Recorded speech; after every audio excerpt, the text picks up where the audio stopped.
After years of languishing performance, Malayan United Industries' fortunes may see a revival in the hands of second-generation CEO Andrew Khoo.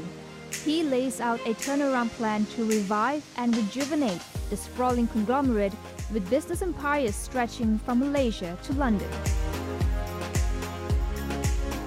Andrew, thank you so much for coming on the show. I mean, we are really keen to know what are your plans, having stepped up as CEO and then Executive Chairman after from your father, Tan Sri Khoo Keng last year. Let's start with your plans, because we know that the company has been treading waters for a number of years. It seems like your work has been cut out for you. Well, it's an honor, to carry on the legacy. The company has a big history within Malaysia. Of course, the heydays in the 80s, and since then, there's been a period of consolidation. So to me, it's a journey, right? And we haven't finished telling the story. And right now, we're going through a period of transformation. And it's a wonderful time to do that. In fact, we need to do that so that we can build the right foundations for the next 20 to 30 years. So that's the way I see it. I've been given this responsibility and this legacy, and to carry on this legacy for the future generations. Did you even have a choice? I mean, what was the conversation between you and your father when he said, "Hey, Andrew, it's time for you to step up"? It was never really pushed upon me that I would one day take over, right? In fact, he kept it very open, okay? I mean, during my growing up years, of course I was being trained. I think subtly he was training me for potentially this job, right? He would send me through internships within the group, my education. So everything that I went through, I think, was to be prepared for this role. But he told me to go out and work outside. He told me go work outside.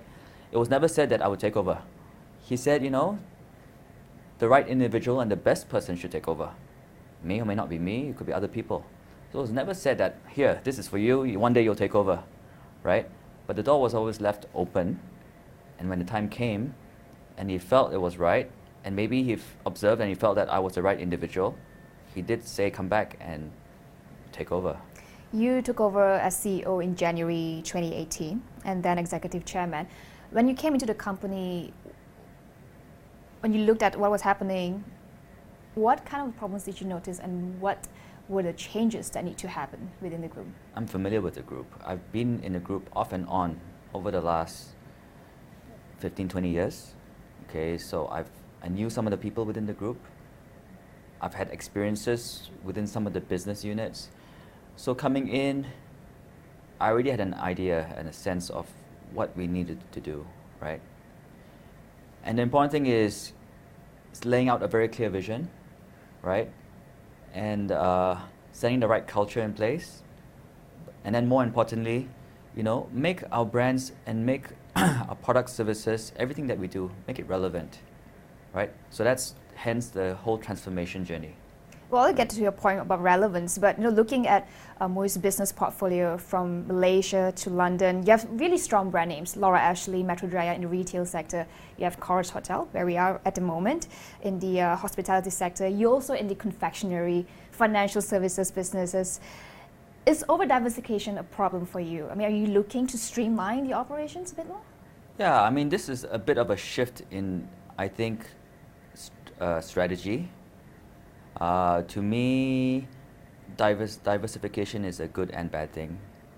But in this day and age, I think it's more important to be focused, right, on your core strengths and your core businesses. So yeah, I mean, to be honest, I think we're in a lot of things, and not all the things we can potentially put our maximum energies and our efforts into. And hence we may not get the best results. So we are going through a period of rationalization. I want to focus on less things and then do it better. What are those things that you're looking to focus at? One of the things that I would like to focus on would be hotels, hospitality and property is one vertical. Second would be retail, We already have a few strong retail brands, fashion. And then thirdly, food. So those will be the three main verticals I see, for now. Well, speaking of brands, of course, one of MUI's most prized assets is Laura Ashley, a strong brand name, a legacy brand almost. I would say. Walk us through your plans to rejuvenate this brand. It has been suffering from falling sales, profits, and also share price have been quite subdued. So, what are your plans for that? Well, what's happening with Laura Ashley is it's something that it has also affected a lot of brands, a lot of retail brands in the UK, and not just in the UK, but internationally, right? So the retail market is quite challenging, to be honest. So we're using this period of time to change our business model, okay? And this is the overarching idea that I have for the group, which is to inject more lifestyle elements, to make it more experiential, create better experiences for our customers so they can better engage and interact and understand our brands. So same with Laura Ashley. We're moving into tea room concepts, so food and beverage. We're moving into hotels. We already have a number of hotels in the UK, and we're looking to move into Australia and Asia with our Laura Ashley hotels. We're looking at our first spa, Laura Ashley Spa, with the spa products as well. So it becomes a true lifestyle proposition. That's the way I would like to envisage Laura Ashley. So it's quite interesting because I understand that you have shuttered quite a number of stores in the UK, but you're also looking to expand into Australia and wider Asia. So how is expansion in terms of physical stores the plan ahead, or how do you envision that growth? Yeah, I mean, sometimes it's subtraction to grow, right? Subtraction by addition. So we just have to reduce potentially a number of stores in the UK. Okay, we're down to about 160. I have said in the past, the right size could be less than that, maybe 120. We haven't quite decided what the exact number of physical stores should be, but my thinking is less stores but bigger stores that show better, right? And because we have e-commerce, which is a very strong business for us, it's almost 30% of our sales, right? So that's the reason why we don't need so many physical stores, right? So to me, less physical stores but bigger stores in the UK, focus on e-commerce, and then go overseas and open more stores. And will this be incorporated with the vision you have for lifestyle experience, like the spa and tea rooms? Will it come together in one location? Yeah, in fact, we are looking at here in KL. Our head office is in Jalan Ampang. Right in front of our head office, we have this beautiful bungalow, and we are thinking of converting that into a spa on the first floor and a tea room on the ground floor. So that may be the very first spa and tea room experience.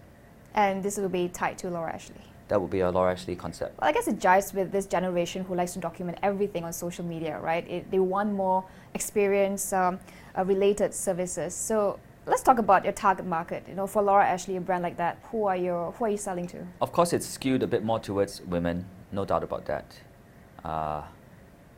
70% plus of the target market would be women. Okay, our ideal demographic would be women in the ages of 35 to 50. Okay, middle to upper middle income, working as well. So that would be the primary target market, but we're trying to make it a bit more family oriented as well, and that's the way we will extend that lifestyle brand. So is synergy a big focus in your turnaround plan, because you have so many different business segments, right? But your idea is to eventually have a holistic lifestyle brand. Is that right? That's for Laura Ashley, and to be fair, that's for all our brands. I would like to look at things holistically. So whatever brand that we have under our portfolio, I would like to make it more lifestyle driven and take a 360 view on things. Yes. Okay. Well, I'll stay on Laura Ashley just a bit because there have been past media interviews quoted you as saying that China is looking to be quite an exciting market for Laura Ashley. It is a crowded and very competitive place. So how will the brand resonate with the Chinese audience, seeing that Laura Ashley is really synonymous with floral prints, English style home furnishing? So what is your strategy there? Well, the China market, they're into brands. They're into fashion brands, they're into luxury brands, overseas brands. So a brand like Laura Ashley would resonate very well there. In fact, we already have some exposure into China through our e-commerce channels. We work with Alibaba and Tmall, and we see very promising results year on year, double-digit growth. Okay, and these are for certain category items. This is for e-commerce? That's for e-commerce. Okay. Our current exposure into China is Laura Ashley e-commerce. So the next step is to broaden that into more categories. So we're doing that with Alibaba. That's one. Secondly, we have tied up with a very strong licensee to create a license program into China. Are you looking at physical stores? So that would be through wholesale channels, that would be through other channels. Then the third step would be open physical stores. So we have e-commerce, we have a licensed partner, and then physical stores. So that's the general strategy for China. And then the Laura Ashley brand, things floral, English, it's something that's been popular for many, many years. Not just in China, but around the world. But I believe that from what we've seen, the consumption patterns, the response, the Chinese market is ready and very receptive to Laura Ashley. I'd like to touch a bit on Australia because you mentioned that, and I think that's quite new. What are your plans there? Are you going to use a similar strategy, going with a partner? In fact, MUI will become the new franchise partner for Australia. That's how committed we are to the Australian market, as we feel that Australia is a very important market for Laura Ashley. Why? With the English heritage. Okay. There's a strong brand loyalty. We've seen that over the years, even with our previous franchisee. So we are about to go back into the Australian market. MUI will be the franchisee, and there is a plan in place to open the first store in Melbourne, Chadstone Shopping Centre. We're in the midst of just finalizing the details. So that will be the very first flagship store in Chadstone, which is one of the biggest shopping malls in the Southern Hemisphere. Okay, then beyond that, we have a piece of land in Hobart, Tasmania. It's sitting on top of the hill, overlooking the entire bay, the entire city. So this piece of land, we plan on building a Laura Ashley hotel, resort and spa. So that would take about 2 to 3 years to build. The mall in Melbourne, when will that store? That will be Q1 or Q2 next year. Okay. Probably Q2. So things are moving really fast. I hope so. I hope it'll move faster. Well, another big brand, a strong brand with lots of heritage is, of course, Metrojaya. Yes. I mean, I grew up with Metrojaya. My mom used to take me to Metrojaya a lot. It has been a while since it has undergone a revamp. What are you doing to keep the department store current and, more importantly, appealing to the new breed of customers which are younger and they're more budget conscious? Have you been to our MJ recently in Mid Valley? No, I have not. I think you need to come back. In fact, September 3rd, we will have a grand opening of one of our new brands. This brand is called Benjamin Barker. Okay, it's a menswear brand. It's what I'm wearing actually. It's a brand that we've invested into. It's a Singapore-Australian brand. Very successful. They already have about 11 to 12 outlets in Singapore. So we've invested in this company in Singapore, and we are also their joint venture partner for the Malaysia market. So it's already open. It's been open for a couple of weeks, and the sales is very promising, very, very promising. So the whole idea is to inject new brands into Mid Valley, into Metrojaya. We've brought in Ilum from Korea, MC Jeans from Thailand, Naraya as well. So it's collecting brands that is relevant with maybe a younger market, and get them to get engaged and be more exposed with the Metrojaya shopping experience. So we've done that over the course of 12 to 18 months. and then bringing a collection of brands that we feel would be exciting, and something different. People want differentiated shopping experiences. Which goes to my next question. What does the future of a department store look like for you? The future of department stores is to not look like a department store. That will be the future. You'll see it in some of our strong concepts. For example, Commune in our home section, Benjamin Barker in our men's section at the entrance. It looks like a shop in a shop. It looks like a standalone, individual, a strongly branded shop that doesn't look like it fits in a department store, yet it's actually part of Metrojaya. So our new concepts going forward would be to breathe new life into these things. So it's no point bringing a strong brand in if it doesn't feel like a strong brand. So that's why shop in a shop. People go in there, they want to engage and experience the brand. They will get the full-on experience inside the department store. So that's one thing. And then secondly, potentially bring in more technology to help with the shopping experience. And thirdly, keep them inside Metrojaya for longer. And the way we would do it would be to bring in certain F&B experiences. We are looking at things like maybe kiosks, churros. We're looking at our Laura tea room or cafe concept. So there will be a little bit of F&B elements inside Metrojaya. Well, speaking of F&B, you have the confectionery business as well. These brands have really strong story to it, crispy, and you have candles. These are brands I grew up with, of course. But like you say, you mentioned brand loyalty is a key thing, right? But how long can you ride out on brand loyalty? I mean, do you even believe in brand loyalty? Well, that's a very big topic. That would take another whole segment, brand loyalty. Okay, I'm just thinking, these are really strong brands, right? But how do you revive it? Because people now these days, they just look at, okay, they're fickle, Which offers me the best value, I'll go for it. And which has the best marketing, I'll go for it. Yeah, I mean, today's customers, a lot of them are price driven, right? And there's a value driven. And so brand loyalty, unless you're a very, very strong brand, it's not as sticky as it used to be, okay?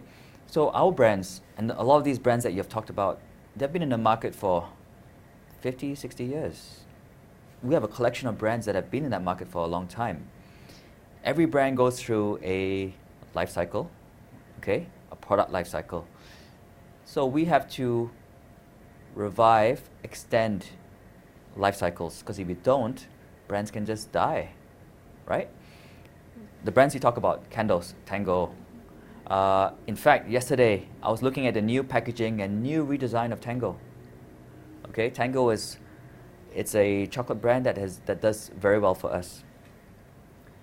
When I first came on board back in about 2009, I was in charge of the food group.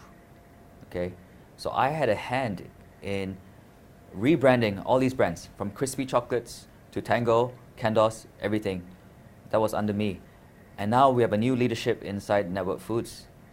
And we have seen that, the life cycle. Some of our brands have started to tail off, okay, taper off a bit. We don't see that sales growth.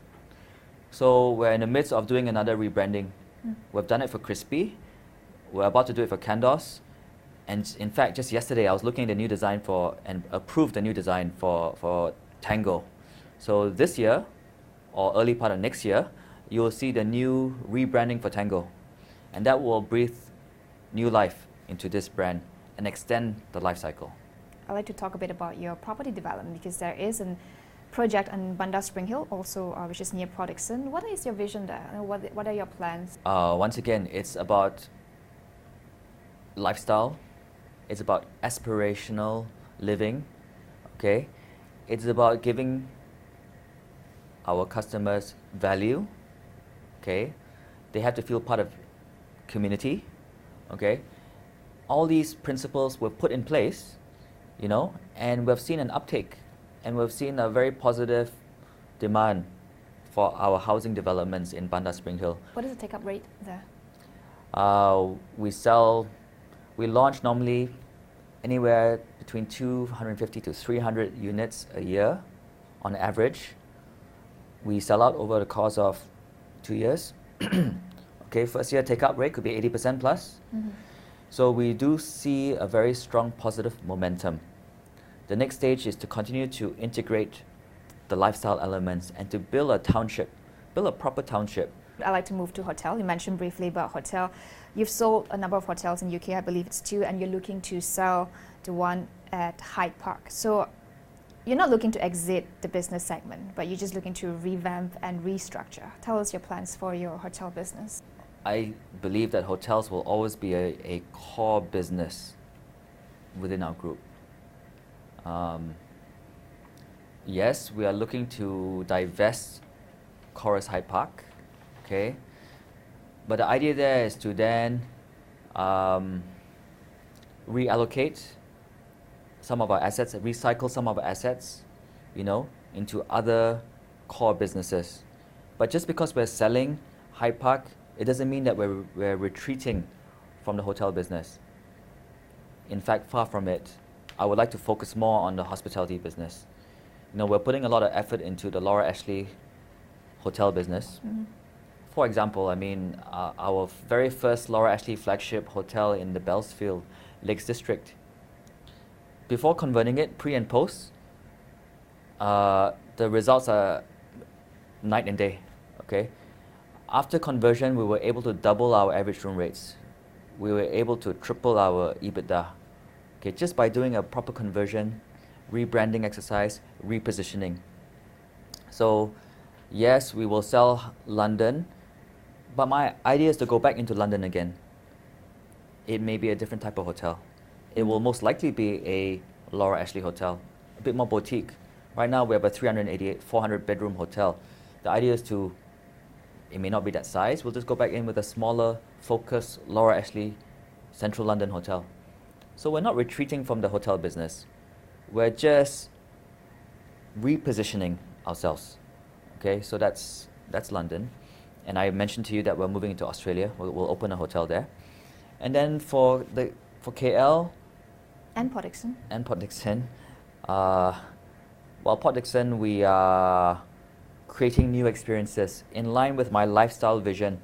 We're looking at putting a glamping feel to Corus Port Dickson. So we have a beautiful lagoon.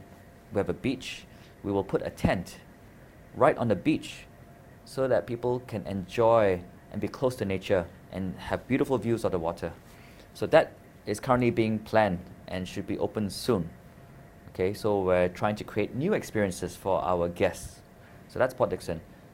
As for this property, obviously we know it's prime. In fact, we've been doing some architectural designs. We've engaged an architect to see what's the best use for this piece of land. And they've come up with some interesting concepts. But to me, it's a bit of a longer term play. Now would not be the time to redevelop, okay? But whatever we do with any piece of land or any asset, we have to make sure that it's meaningful, number one. Number two, it has to be lifestyle driven, as I mentioned. So if we're going to do something here, we'll make it special. Well, you have taken quite an unconventional way of marketing your hotel. I mean, you guys recently started Durian buffet. In fact, I think it was out in the papers today. Yeah, I just read it. You read about it, right? Yeah. The Durian buffet? Durians are something that hotels usually stay away from, right? Yeah, but we embrace it. I mean... You must love durian. I do. Okay, so the thing is this. We want to give overseas visitors the full experience of durians because a lot of them come to Malaysia to experience the culture and the food. And of course, durian is top of mind for a lot of them, right? But unfortunately, many of them cannot experience it in a hotel, right? So for us, we're going to launch this durian buffet of 12 to 15 different types of durian desserts, you know, from cakes to tiramisu to mousse to ice cream, you know, macaroons, all sorts of durian-related desserts. The intention is to offer that 365 days a year, okay? so that guests at any time can enjoy durians. That's the first part.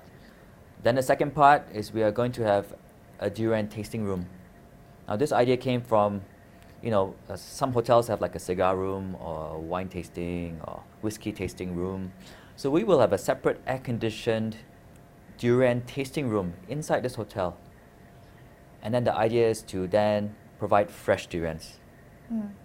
If it's off-season, we will have blast frozen some durians so that they can still enjoy frozen but fresh durians inside the hotel. So we will offer all sorts of experiences.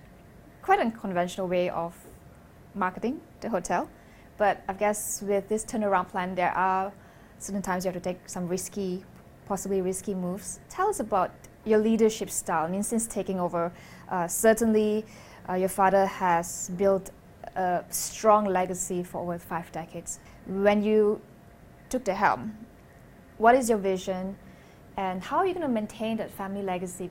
I need to be accountable and responsible to stakeholders. Stakeholders not only include shareholders, of which of course our family is one of the shareholders, but there's many shareholders, okay? But stakeholders is we need to be accountable to a large number of different types of people, from our employees to the community at large, environment, society, right? So the question is making sure that the group is on a very strong footing, right? And that we become one of the leading groups in Malaysia. And not just Malaysia, but of course we're international, right? So that's the vision. It's not to change the vision and direction of what my father started. In fact, the core values that he started when the group was listed back in the 70s remains the same. Okay, that it's underpinned by 3 values: strength, efficiency, and trustworthiness. So we will carry that forward. But it's how do we tell that story? How do we communicate that message? The leadership style may have changed a bit, but everything has to change over time because you have to stay relevant and you must be able to communicate with the people and your consumers. So the messaging and the values haven't really changed over time, but the way we communicate that may have changed. Do you think you have put in place a strong culture to take the company to the direction that you want it to be? Everything's a work in progress. As I mentioned earlier, it's a journey. So we've started this work of putting in the right culture, the right people in place, the right framework, but we're not done yet.